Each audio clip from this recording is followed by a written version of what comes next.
دیکھیں گے اللہ کیا کرتا ہے.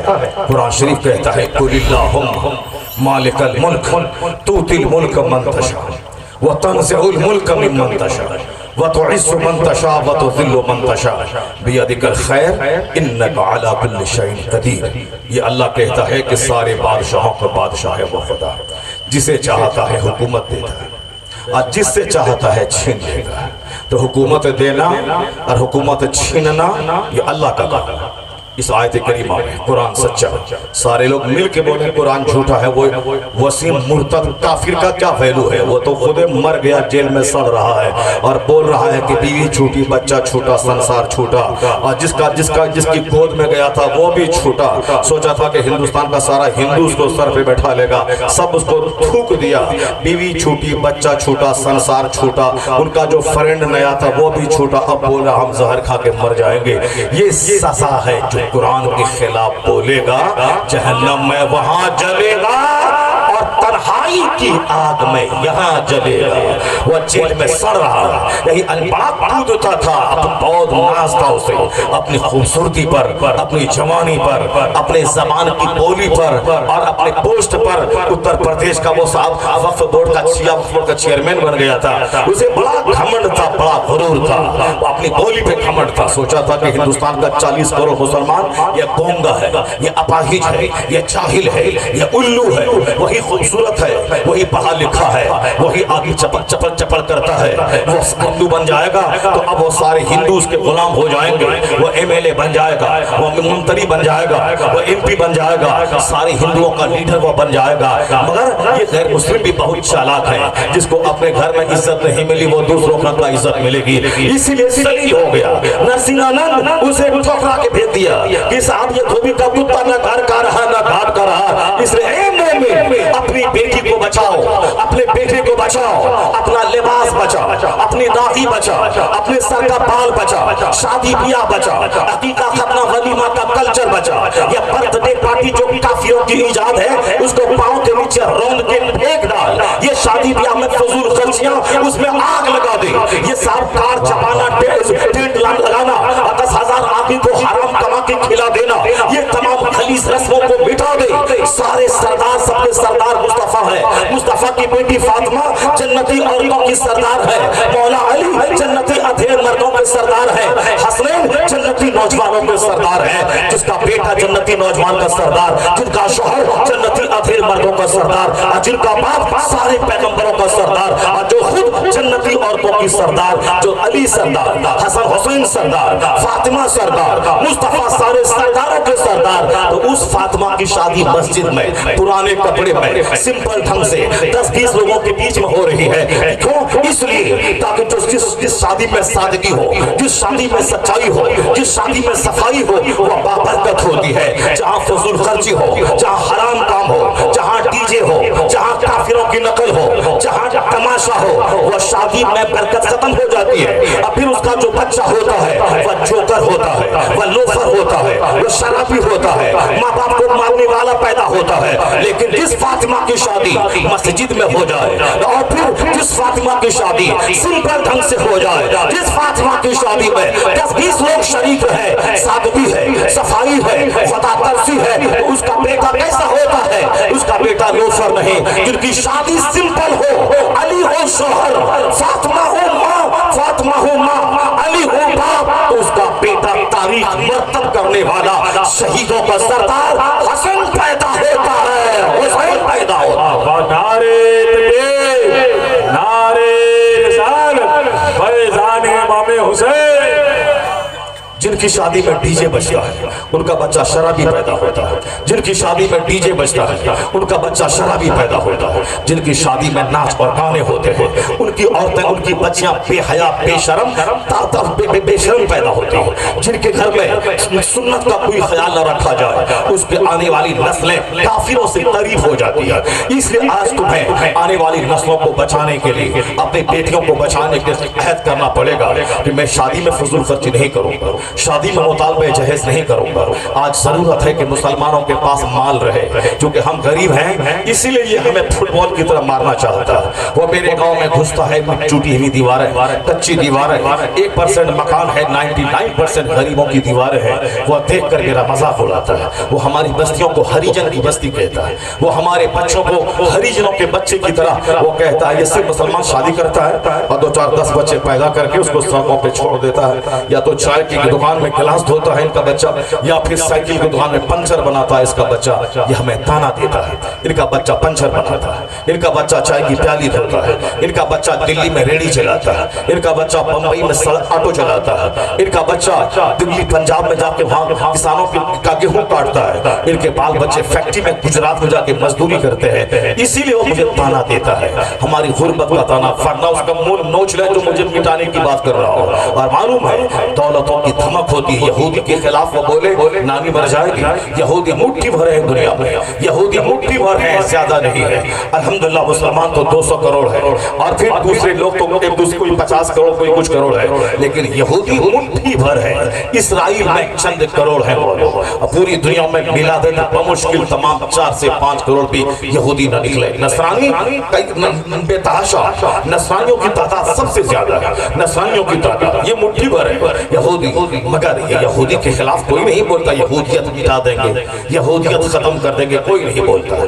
کیونکہ سنا اپنے نیوز میں ٹیلی ویژن پہ کوئی اینکر بولا یا کوئی نیتا بولا یا کسی ہندوستان میں گنتی کے چند یہودی لوگ یہودی ہیں, مگر کوئی نہیں بولتا یہودی کو مٹا دے گا. اور دب دبا کے چھپ چھپا کے کرسچنوں کے خلاف کبھی کبھی بولتا ہے, مگر پھر بھی چھپ چھپا کے بولتا ہے, چوری چھپے تاکہ مارا نہ جاؤں, پکڑا نہ جاؤں, اور کوئی ہم کو حکومت کی طرف سے پابندی نہ لگ جائے. چوری چھپے بولتا ہے مٹا دیں گے, چونکہ وہ جانتا ہے کہ نصرانی مالدار ہے, وہ جانتا ہے کہ یہودی مالدار ہے. اب لے دے کے بچ گیا ایک مسلمان غریب ہے, اس لیے بولتا اٹھا کے پھینک دیں گے. اور مسلمانوں میں جو مالدار ہے اس کے سامنے ہاتھ جوڑ کے کھڑا ہوتے ہیں ہمارے پیسے والے عہدے دار. نہیں دیکھا آپ نے مسلمانوں میں ایک شخص لکھنؤ میں مال بناتا ہے, لولو مال بناتا ہے, کئی 1000 کروڑ روپے سے وہ مال بناتا ہے. 100 کروڑ نہیں 1000 کروڑ سے مال بناتا ہے, جو مال پورے ایشیا میں یعنی پورے ہندوستان کا سب سے ہائی کلاس کا مال ہے. اور اس مال کے ادھاٹن میں کون آتے ہیں پنڈت جی, جو پنڈت جی جس کے بارے میں پورا ہندوستان سب جانتا ہے کہ وہ کیا اگلتے ہیں اپنے منہ سے, وہ شہد اگلتے ہیں کہ زہر اگلتے ہیں, وہ پورا ہندوستان جانتا ہے. اور وہ آ کر کے اس مسلمان کے مال کا ادھاٹن کر رہے ہیں, اور پورا کئی گھنٹہ ٹائم بتا رہے ہیں, اور جا رہے ہیں. پیسہ بولتا ہے, پیسہ بولتا ہے, پیسہ بولتا ہے, پیسہ کما, پیسہ بچا, دولت مند بن. سارے لوگ تمہارے آگے ہاتھ جوڑنے آئیں گے, نیتا بھی آئیں گے, داروغہ بھی آئیں گے, MLA بھی آئیں گے, MP بھی آئیں گے. پیسہ بولتا ہے, پیسہ کما. پیسے کو برتھ ڈے پارٹی میں خرچ مت کر, پیسے کو برتھ ڈے پارٹی میں خرچ مت کر. یہ برتھ ڈے پارٹی کو مٹا دے. بول جاؤ امریکہ جاؤ, ہندوستان میں نہیں چلے گا. جاؤ کافر کے ہاں جاؤ, مسلمان کیا نہیں چلے گا. مسلمان کے ہاں برتھ ڈے کیا مطلب ہوتا ہے؟ برتھ ڈے کا مطلب ہوتا ہے کیک لائیں, بچے کو بیٹھائیں اور کیک کاٹیں, اور بچہ آج ہمارا 5 سال کا ہو گیا, آج ہمارا 10 سال کا ہو گیا, یا 10واں برتھ ڈے ہے. اب وہاں کیک کھائیں اور خوب ناچیں کودیں, اب بولے happy birthday to you, خوب گانا گائیں. اب گانا میرا بچہ گیا, اس سے سریش گیا, اور وہاں دیکھا وہ دوڑ کے بولا بابا اب وہاں سریش کا برتھ ڈے تھا, میرا برتھ ڈے کب ہوگا؟ اب ہم نے بھی ڈائری نکالا, دیکھا ڈائری میں 10 جون کو میرے بیٹے کا برتھ ڈے ہے. ہاں رمیش کو بولانا ہے چونکہ وہ ہم کو بلایا تھا. اب ہم نے رمیش کو بولایا, امیش کو بولایا, ولیم کو بولایا, ورڈسورتھ کو بولایا, سب کو بولایا. بڑا سا کیک لایا, بیٹے کو بیٹھا, چھری سے کاٹا تھا وہ, یہ مسلمان تلوار نکالا, یہ تلوار سے کیک کو کاٹتا ہے, اور سب تالی بجا کے happy birthday to you ہوتا ہے. اب یہ بتا دیجئے کہ what is the difference between Muslim and non Muslim. کیا فرق رہا ایک مسلمان ایک کافر کے درمیان؟ وہ بھی کیک کاٹا, تم بھی کیک کاٹا, وہ بھی happy birthday to you گایا, تم بھی گایا, وہ بھی ناچا تالی بجایا, تم بھی کیا. پھر تجھ میں اس میں کیا فرق رہا؟ تم خیر امہ اخرجت للناس تأمرون بالمعروف وتنہون عن المنکر. You are the best community raised unto mankind. Your duty is to bid virtues, forbid vices. Hindustan کے سارے مالدار مسلمانوں سے میں مخاطب ہوں, میں سبوں سے کہہ رہا ہوں, یہود و نصارہ کے کی پیروی کرے گا تو تو ذلیل ہو جائے گا. یہود و نصارہ کے طرز پہ اپنی شادی بیاہ کا سسٹم تم نے رکھا تو اللہ بھی ناراض رہے گا, رسول اللہ بھی ناراض رہیں گے. جب اللہ رسول ناراض رہے تو تیرا پرسان حال کون ہوگا؟ حکومت بھی تجھ سے ناراض ہے, اللہ رسول بھی تجھ سے ناراض رہے, اور تیرے پاس مال بھی نہ ہو جو ڈھال کر کے کام انجام دے. یہ بتا تیرا کیا حال ہوگا؟ تیری لاش کے ہزاروں ٹکڑے ہو جائیں گے, کوئی بچانے والا نہ ہوگا. تیرے بال بچے یہودیت قبول کر لے, نہ دنیا ہی ملے گی نہ آخرت کی جنت ملے گی, تڑپ تڑپ کے مارے جائیں گے. تیرا کیا حال ہوگا؟ اس لیے میں تجھ سے کہتا ہوں, حکومت ناراض ہو ناراض ہو, چاہے داروغہ ناراض ہو ناراض ہو, ڈی ایم ناراض ہو ناراض ہو, اسے ناراض ہونے دے. تیرا ایک سہارا اللہ ہے, ایک سہارا رسول اللہ ہے. یہ دونوں ناراض نہ ہونے پائے. اگر یہ دونوں ناراض ہو گئے تو تو کہیں کا نہیں رہے گا, ساری دنیا ناراض ہو, اللہ رسول راضی رہے تو تیرا کوئی بھی کچھ بگاڑ نہیں پائے گا. خدا تیرے ساتھ کوئی بگاڑ نہیں پائے گا, رسول اللہ تیرے ساتھ کوئی بگاڑ نہیں پائے گا.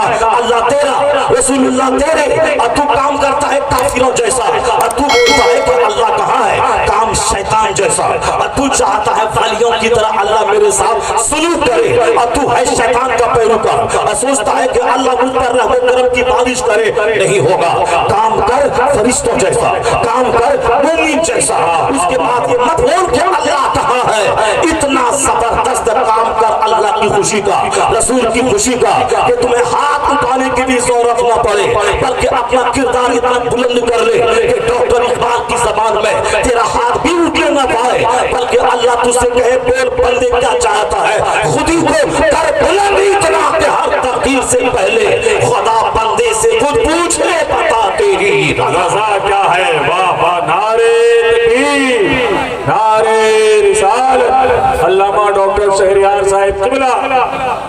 یہ مت بول کہ اللہ کہاں ہے, یہ مت بول کہ رسول اللہ کہاں ہے, یہ بول کہ تو کہاں ہے. اللہ تیری شہ رگ سے زیادہ قریب ہے, مگر تم کہاں کھڑا ہے, تم کہاں کھڑا ہے, تیرے بچے کہاں کھڑے ہیں, تیرا سماج کہاں کھڑا ہے, تیرا دماغ کہاں کھڑا ہے. یہ دماغ کا گھمنڈ, یہ دل کا حسد اور جلن, کینہ اور قدورت, یہ مجھ کو تباہ و برباد کر کے رکھ دیا. یہ برتھ ڈے پارٹی, جو اسلامک برتھ ڈے پارٹی کیا ہے وہ مجھ سے سنو.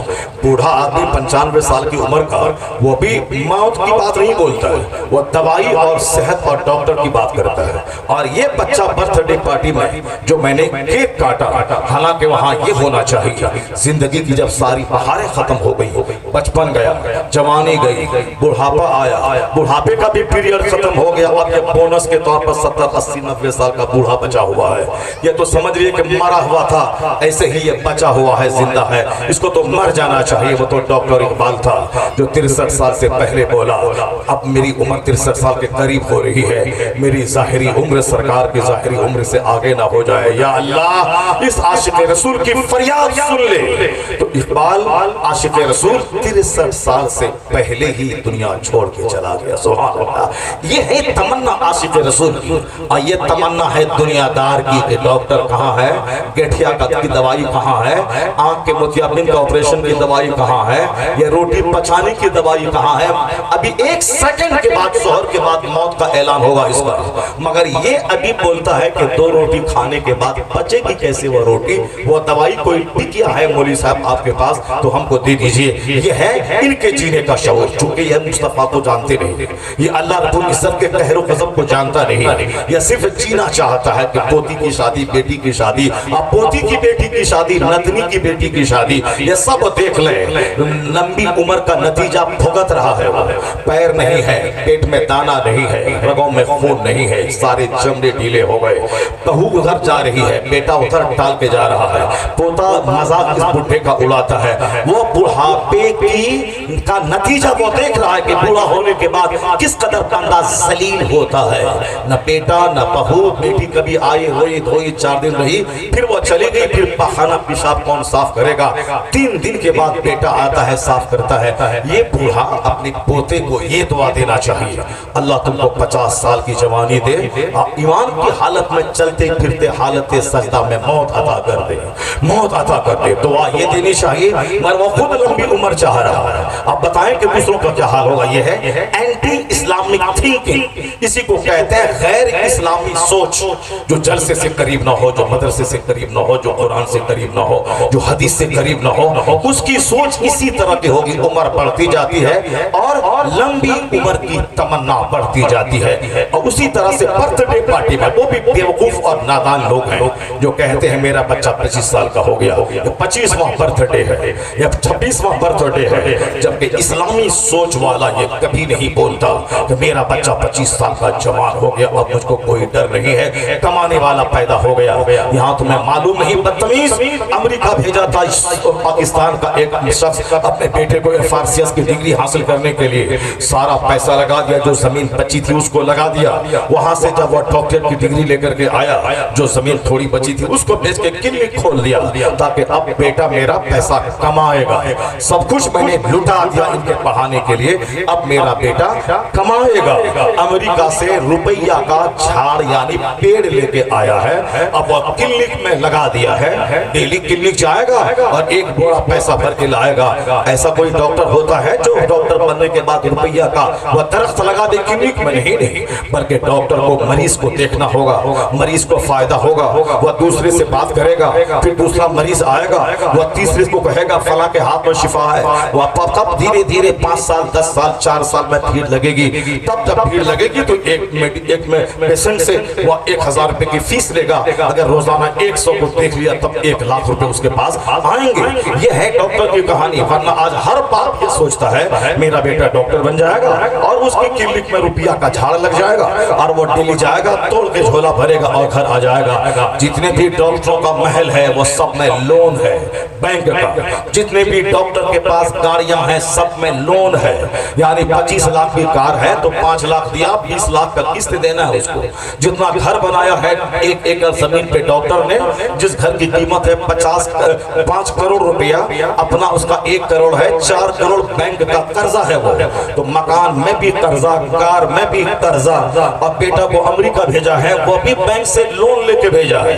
یہ بتاتا ہے کہ مکان کا ٹینشن اور کار کا ٹینشن، ہر مہینے اس کو کتنے لاکھ روپے بینک کو دینا ہے، اور جس مہینے پیسنٹ گھٹ گیا تو اس دن ان کا بلڈ پریشر ہائی ہو جاتا ہے، ان کا طلبے کا غصہ سر پہ آ جاتا ہے۔ اگر نہیں آتا ہو تو جو لوگ جلسہ جلوس میں رہتے ہیں ان سے پوچھئے، جن کا ایم ہوتا ہے کہ ہم وہاں جائیں گے 25,000 روپے ہم کو تحفہ کرایہ ملے گا، اگر اس کو 25 نہ مل کے اگر وہاں 20 مل جائے 10 مل جائے تو پورا 24 گھنٹے وہ ٹینشن میں رہتا ہے، اسی حالت میں برین ہیمریج ہو جائے، بلڈ پریشر ہائی ہو جائے، اس کا ذمہ دار وہ خود ہو جائے گا، نہ بات اچھی لگتی ہے نہ کچھ۔ اسی طرح یہاں تو 5,000 کا مسئلہ ہے، اب وہاں تو 5 لاکھ 50 لاکھ ہر مہینے بینک کو دینا ہے، مکان کا قرضہ، گاڑی کا قرضہ۔ اس لیے بہت سارے ڈاکٹر کے سر کے بال اڑ جاتے ہیں سوچتے سوچتے، بلڈ پریشر ہائی ہوتا ہے۔ پچھلے سال ایک ڈاکٹر نے مجھ سے کہا کہ میں نے نیا کلینک بنایا ہے، 50 لاکھ روپے بینک کے قرض ہیں، اب بتائیں کہ اس پر زکوٰۃ کا کیا مسئلہ ہوگا؟ میں نے کہا آپ کے پاس جتنے پیسے ہیں وہ 50 لاکھ جو آپ پر قرض ہے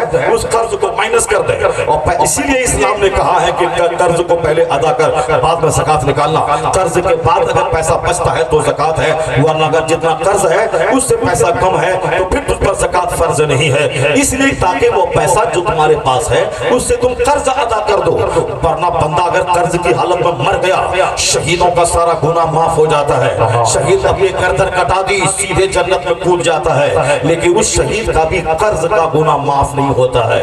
یہ جو لوگ ہم کو 100 ٹکا دیجئے کل دے دیں گے، اب 5 سال ہو گیا وہ دے ہی نہیں رہا، ایک آدمی بولا کہ 1000 ٹکا دیجئے میں دے دوں گا 10 دن کے بعد، اب 10 سال ہو گئے 10 دن ہی نہیں ہوا ہے۔ اس طرح بے شمار لوگ سماج میں جو قرض لیتے ہیں اور ادا نہیں کرتے ہیں، جو سارا گناہ معاف ہو جائے گا، قرض کا گناہ معاف نہیں ہوگا، اور 100 روپیہ کے بدلے میں 100 نماز باجماعت کی نیکی اس کو دینا پڑے گا۔ یہاں زندگی میں تو 100 باجماعت نماز ہی نہیں ہے، یہ تو جمعہ پڑھا ہے، یہ کیسے 100 نماز باجماعت، وہ اگر پوری زندگی میں تلاش کے نکال بھی لے تو جس کا 100 روپیہ لیا تھا اس کو دینا پڑے گا۔